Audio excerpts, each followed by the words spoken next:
Item number 1 Shri Arjun Ram Meghwal. धन्यवाद अध्यक्ष महोदय। With your permission, I move that the bill further to amend the Constitution of India be taken into consideration. मैं इस bill के संबंध में कुछ विषय आपके समक्ष रखना चाह रहा था। अध्यक्ष महोदय, ये कॉन्स्टिट्यूशनल अमेंडमेंट बिल है और महत्वपूर्ण बिल है। महिला सशक्तिकरण की दिशा में एक बढ़। ये पेपर ले करना अभी तो आपको आइटम नंबर 1 का। 9 बोला ना आपने? 9 नहीं, 1 बोला। ओ 1। अध्यक्ष महोदय, मैं आपकी अनुमति से क्रम संख्या 1 पर अंकित दस्तावेज, मेरे सामने अंकित दस्तावेज मैं सदन के पटल पर रखता हूँ। आइटम नंबर 5 सुभाष सरकार। मेघवाल जी को करा दी। आप ही कर दो आइटम नंबर 5। अध्यक्ष महोदय, मैं सुभाष सरकार के सामने अंकित दस्तावेज जो क्रम संख्या 5 पर अंकित है, आपकी अनुमति से टेबल पर रखता हूँ। आइटम नंबर 6 श्री अधीर रंजन चौधरी जी।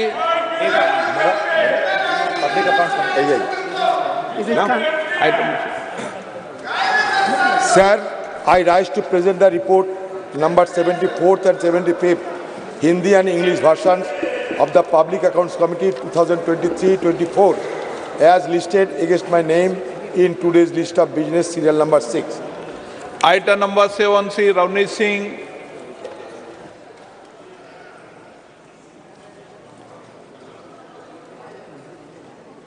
आप बोलना शुरू करो, माइक चालू हो जाएगा। Speaker sir, I raise to lay on the table. Speaker sir, I rise to lay on the table the minutes of Hindi and English versions of the 11th sitting of the Committee on Absence of Members from the sitting of the House as listed against my name at serial number 7 in today's order list. Thank you, sir. Item number 8 Shri B Mahtab जी।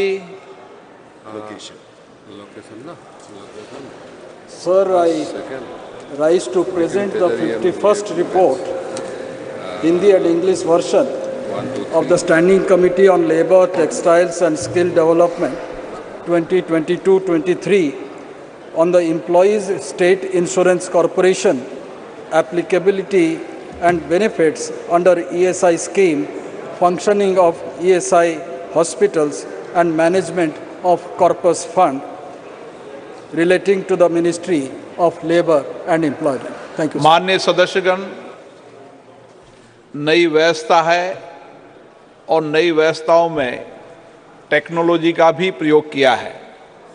इसलिए मेरा आग्रह है, आज सुबह भी 10 बजे से technology के बारे में सिखाने के लिए सभी माननीय सदस्यों से आग्रह किया था।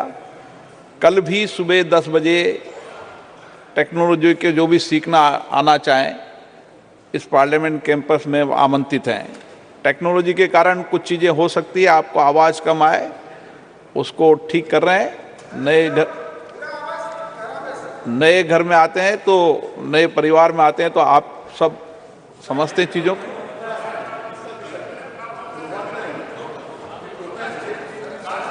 जी, whether any paper circulation can be circulated Okay. at least for few days. ठीक है। और इसीलिए इस नई व्यवस्था में सभी लोग आसन का सहयोग करेंगे, ऐसी मेरी अपेक्षा है। जो कुछ भी व्यवस्थाओं के अंदर आपको लगे मुझे बताएं। इस 2 दिन के बाद आपको व्यवस्थाएं और व्यवस्थित मिलेगी। जितना दिन 2 दिन में ठीक होगा आप कोशिश करेंगे, नहीं तो नए सत्र के समय सब व्यवस्थाएं मिलेगी। हम सब जानते हैं कि नए प्रयोग में कुछ चीज़ें टेक्नोलॉजी को, हाँ वो भी सब विषय मेरे ध्यान में, और भी आप लिखकर मुझे डाल देना, मैं प्रयास करूँगा। Item number 9। धन्यवाद अध्यक्ष महोदय। एक मिनट। संविधान 128 व संशोधन विधेयक 2023। माननीय मंत्री जी। धन्यवाद अध्यक्ष महोदय। With your permission, sir, I move that the bill further to amend the Constitution of India be taken into consideration. The Constitution 100 and 28th amendment bill 2023। मैं अध्यक्ष महोदय इस बिल की कुछ जानकारियां सदन के पटल पर आपकी अनुमति से रखना चाहता हूं। अध्यक्ष महोदय, ये कॉन्स्टिट्यूशन अमेंडमेंट बिल है और महत्वपूर्ण बिल है। महिला सशक्तिकरण की दिशा में एक बढ़ता हुआ कदम है। दुनिया को भी दिशा दिखाने वाला ये बिल है। अमृतकाल की बेला में भारत को विकसित भारत बनाने की दिशा में एक महत्वपूर्ण कदम बढ़ाने वाला भी ये बिल है।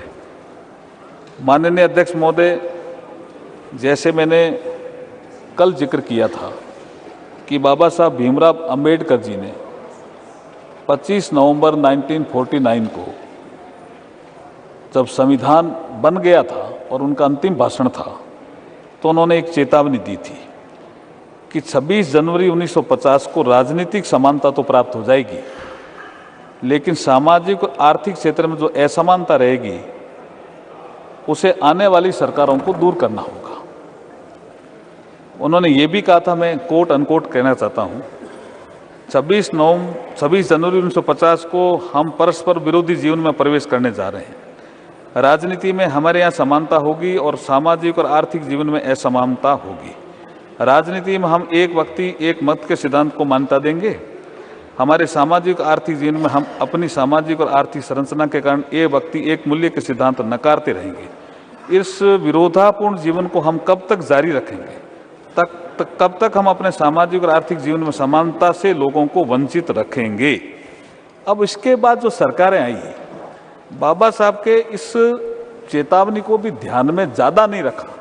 ऐसा नहीं है कि उन्होंने योजना नहीं बनाई सामाजिक आर्थिक समानता लाने की, लेकिन जैसे ही 2014 में नरेंद्र मोदी जी आते हैं प्रधानमंत्री के रूप में देश में, उसके बाद से सामाजिक आर्थिक असमानता को दूर करने के लिए बहुत सी योजनाएं बनाते हैं, जिसका कल मैंने कईयों का जिक्र किया। बहुत सी योजनाएं जिसमें महिला सशक्तिकरण की योजनाएं भी सम्मिलित है। अब टॉयलेट बनते हैं, महिला की गरिमा भी बढ़ती है, जो संविधान की प्रस्तावना में कहा हुआ। महिलाओं को समानता भी मिलती है, एक घर में लाइट, एक घर में लाइट नहीं है, एक घर में टॉयलेट, एक घर में टॉयलेट नहीं है। तो ये समानता लाने का अधिकार महिलाओं को सबसे ज़्यादा 2014 के बाद इसने स्केल भी बढ़ाया, योजनाओं में बजट भी बढ़ाया और स्पीड भी बढ़ी। इसलिए मैं ये कहना चाहता हूँ कि भारत के संविधान की प्रस्तावना में सामाजिक और आर्थिक न्याय का भी उल्लेख है और प्रतिष्ठा और अवसर की समानता का भी उल्लेख है। आज के इस बिल से महिलाओं की प्रतिष्ठा तो बढ़ेगी, अवसर की समानता भी बढ़ेगी, महिलाओं को रिप्रेजेंटेशन मिलेगा।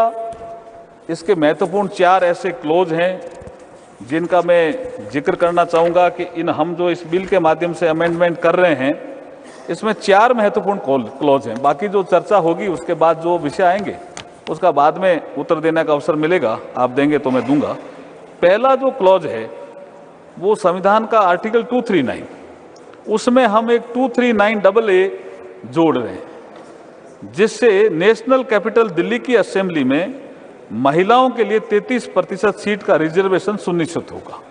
ये it is a first amendment clause है इस बिल में, क्लॉज 2।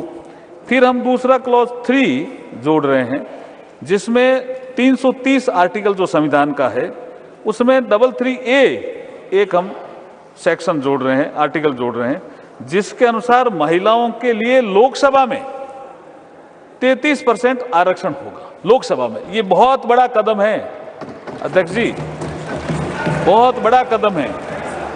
और तीसरा संशोधन बिल के क्लॉज 4 के अनुसार संविधान के आर्टिकल 332 के बाद एक नया आर्टिकल 33A जोड़ा जा रहा है, जिसके अनुसार महिलाओं के लिए स्टेट लेजिस्लेटिव असेंबली में 33% सीटों का प्रावधान हम करने जा रहे हैं। और जो चौथा एक क्लॉज है 5, उसके अनुसार संविधान का आर्टिकल 334 के बाद एक नया आर्टिकल 33A जोड़ा जा रहा है, जिसके अनुसार महिलाओं के लिए ये आरक्षण जो आज ये सदन चर्चा के लिए ले रहा है, ये आरक्षण 15 सालों के लिए प्रभावी रहेगा। 15 सालों के बाद अगर इसको बढ़ाना है तो ये संसद ही तय करेगी, ये संसद को अधिकार रहेगा।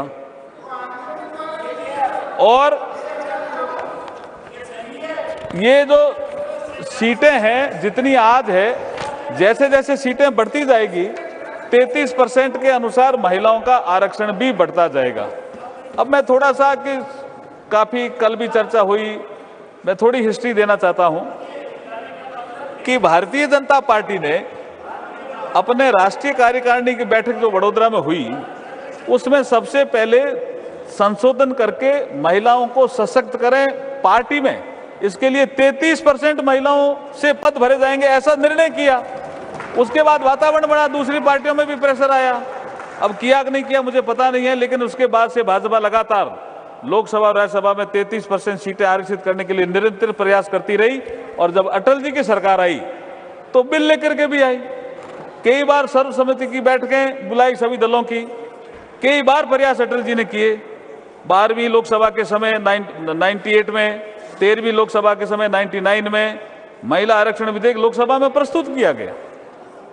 और उपलब्ध रिकॉर्ड के अनुसार 1996 में 11वीं लोकसभा के दौरान एसटी देवेगौड़ा के समय भी ये पहली बार प्रस्तुत हुआ। उसके बाद ये कमेटी में चला गया और कमेटी ने रिपोर्ट दी। रिपोर्ट देने के बाद लोकसभा भंग हो गई तो वो बिल भी समाप्त हो गया। मैं ये हिस्ट्री इसलिए देना चाहता हूं कि बाद में फिर यूपीए फर्स्ट के समय 17 दिसंबर 2009 में ये जो कमेटी की रिपोर्ट आई, जो बिल इन्होंने पेश किया मनमोहन सिंह जी के समय, इस रिपोर्ट के बाद 9 मार्च 2010 को ये बिल राज्यसभा में चर्चा के लिए लाया गया। 2 दिन चर्चा हुई। चर्चा का दौरान विरोध भी काफी हुआ, कुछ सांसदों ने बिल की कॉपियां भी फाड़ी, लेकिन अंततः राज्यसभा से ये बिल पास हुआ। इसमें भाजपा का सपोर्ट था, भारतीय जनता पार्टी ने खुले मन से सपोर्ट किया था इस बिल का। राज्यसभा में चर्चा तथा पास होने के बाद 12 मार्च को, अध्यक्ष जी जैसा आप प्रक्रिया जानते हो संसदीय परंपरा की, 12 मार्च 2010 को यह बिल लोकसभा में कम्युनिकेट हो गया। लोकसभा के सेक्रेटरी जनरल ने इसको पढ़ दिया तो ये लोकसभा की प्रॉपर्टी हो गया। और जब प्रॉपर्टी हो गया तो उसके बाद कई बार हम प्रतिपक्ष में थे उस समय, हमने भी डिमांड की कि इस बिल को ले आओ, लेकिन इनको सत्ता सुख का ज्यादा विषय था, इस बिल के बारे में चिंता कम थी, इसलिए बिल लेके नहीं आए। फिर लोकसभा जैसे ही भंग हुई 18 मई 2014 को तो ये बिल भी लैप्स हो गया।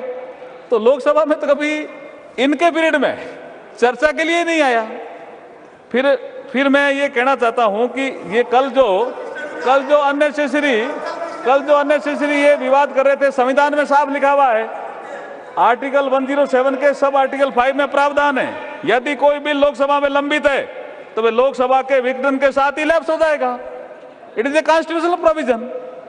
तो मैं आपके माध्यम से ये कहना चाहता हूं कि ये बहुत महत्वपूर्ण बिल है। इसमें अगर सर्वसम्मति बने आपके माध्यम से तो बहुत अच्छा रहेगा।